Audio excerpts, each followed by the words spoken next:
السلام علیکم قصہ کہانی یوٹیوب چینل کے معزز خواتین و حضرات، میں امید کرتی ہوں کہ آپ سب خیریت سے ہوں گے۔ ماسکو شہر میں ایک کوچوان رہتا تھا۔ یہ کوچوان شہر کے ایک چوک سے پروفیسروں، اعلیٰ سرکار افسروں اور ڈاکٹروں کو اٹھاتا تھا اور دوسرے لوگ چوک میں پہنچا دیتا تھا۔ وہ 10، 15، 20 برسوں سے یہ کام کر رہا تھا۔ ایک دن وہ کام پر نہ آیا۔ اس کی سواریوں نے دوسرا تانگا لے لیا۔ وہ 10 دن غائب رہا۔ سواریاں دوسرا تانگا لیتا رہا۔ 10 دن بعد وہ واپس آیا تو اس کا خیال تھا کہ اس کی سواریاں اس سے پوچھیں گی، پیٹر تم 10 دن کہاں غائب رہے؟ لیکن سواریوں کے لیے وہ محض ایک کوچوان تھا۔ وہ آ گیا تو ٹھیک ہے، نہیں آیا تو دوسرا کوچوان لے لیا۔ بات ختم۔ چنانچہ کسی نے اس سے نہیں پوچھا، پیٹر تم اتنے دن کہاں رہے؟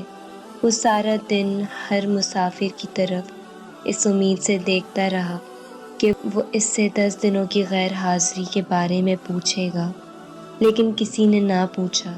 رات ہوئی تو اس نے تانگا کھڑا کیا، گھوڑا کھولا اور اسے استبل میں لے گیا۔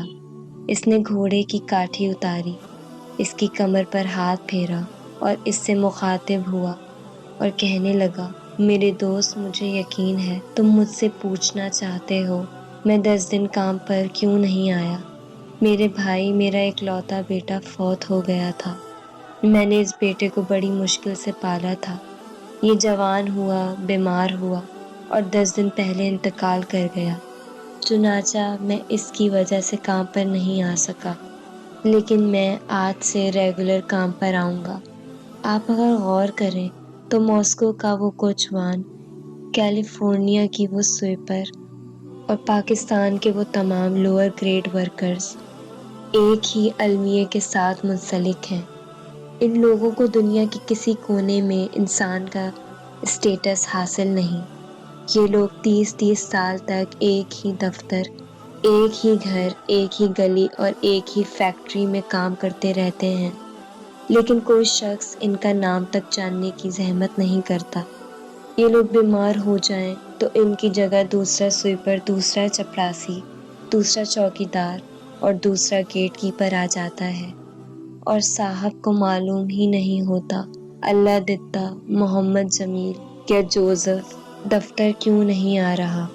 بڑے لوگ ان کے وجود اور ان کے وجود سے درپیش مسائل تک سے واقف نہیں رہتے۔ محلے داروں نے کبھی گلی میں جھانک کر اس جمعدار کا نام نہیں پوچھا جو روزانہ منہ اندھیرے گلی میں آتا ہے اور ہمارے جاگنے سے پہلے ہماری گلی اور ہماری نالیاں صاف کر دیتا ہے، جس کی وجہ سے ہماری گلیاں، ہمارے گھر صاف ہیں۔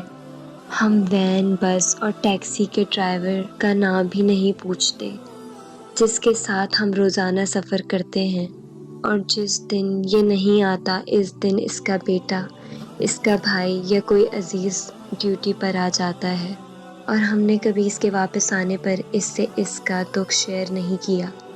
ہم نے کبھی نہیں سوچا ماں چپراسی کی ہو یا چیئرمین کی، وہ ماں ہی ہوتی ہے، اور اگر یہ ماں فوت ہو جائے تو اس کا دل بھی اتنا ہی دکھی ہو جاتا ہے جتنا ہمارا ہو سکتا ہے۔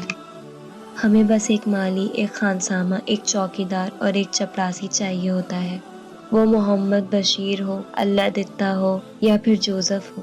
ہماری نظر میں وہ محض چپراسی اور مالی ہوتا ہے، اور ہم نے کبھی نہیں سوچا اس مالی، اس چوکیدار کے سینے میں بھی دل ہے، اور یہ بھی انسان ہونے کے ناطے اتنا ہی دکھ اور اتنی ہی خاموشی محسوس کرتا ہے جتنی ہم لوگ کرتے ہیں۔ میں اکثر سوچتی ہوں کہ یہ لوگ کیا اپنے دکھ کسی کو سناتے بھی ہوں گے، کیونکہ آج کل تو گھوڑے بھی نہیں ہوتے کہ یہ لوگ انہیں اپنا دکھ سنا کر خود کو ہلکا پھلکا کر لیں۔ کاش ہم لوگ آج سے ان لوگوں کے نام جاننا شروع کر دیں جن سے کسی نے بھی کبھی ان کے نام نہیں پوچھا۔ السلام علیکم ورحمۃ اللہ۔